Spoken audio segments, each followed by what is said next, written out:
Hello, guys, and welcome back to my channel. Welcome back to a new podcast episode. First of all, I really want to say thank you to all of you who are so supportive of my channel and also enjoy listening to my podcast. It genuinely means the world to me, and I'm so happy to have such amazing people tuning into my channel. And I also want to say that this is all just my personal opinion, what I'm talking about today, and I'm simply expressing my own thoughts. You don't have to agree with everything I say or think the same way I do. That's completely fine. Anyways, let's start with the podcast. I think one of the biggest difference between K-pop idols and most other artists is the amount of access fans have to them, or at least the feeling of access. With a lot of Western artists, there's usually more distance between the artist and the fans. Like you mostly see them when they release music or do interviews or post occasionally online. But with K-pop idols, it feels much more constant and personal because they're always sharing little parts of their daily lives through messages like behind the scenes videos and so many other things that make fans feel included almost all the time. And because of that, fans don't just become attached to the music, they become attached to the people themselves and the personalities they show online. I also feel like K-pop idols are expected to maintain a much closer relationship with fans compared to most artists, which can make the emotional connection feel way stronger on both sides. And sometimes it almost feels less like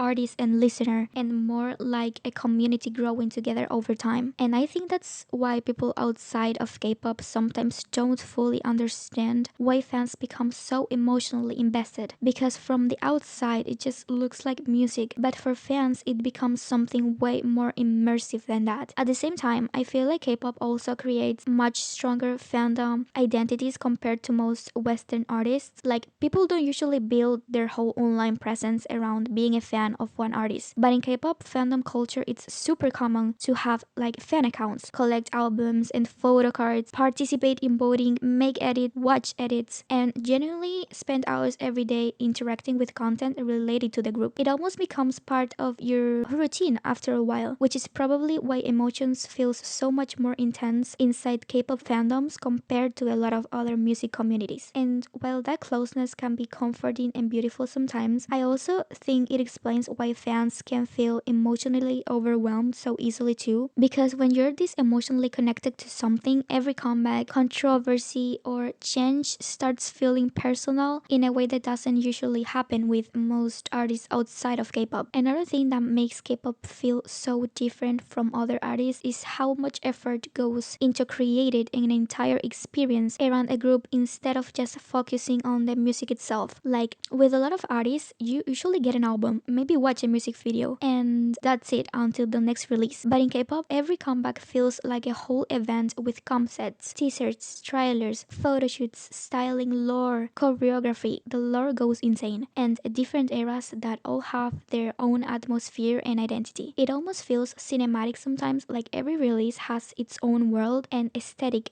attached to it. And I feel like that's one of the reasons people stay so interested for so long, because there's always something new to discover or pay attention to beyond just the songs. Even the smallest details become exciting, like hair color changes, concept photo themes, stage outfits. And compared to a lot of Western artists, K-pop groups also feel much more involved in content outside of music. So after a while, following a K-pop group starts feeling less like casually listen to an artist and more like following an entire universe that's constantly evolving and changing all the time. A clear example of this whole identity thing is Cortis. I swear I love and enjoy watching their blogs or behind the scenes videos so much. Their concept feels so fresh and so authentic, and personally I think it's something we haven't really seen in years since a group came with such an authentic concept and personality. They just clearly seem to enjoy what they do. They compose their songs, make their own choreographies, and have fun while doing it, and I love it so much. If I had to use one word to describe them, it would definitely be refreshing. I also love Enhypen's lore, the vampire lore. I love the way they have had this concept since they debuted and have stuck to it, even though in some comebacks the color palettes changes from their usual red and black. They have always had their vampire personality present. Because whether you're someone who follows every comeback or you're just someone who just checks in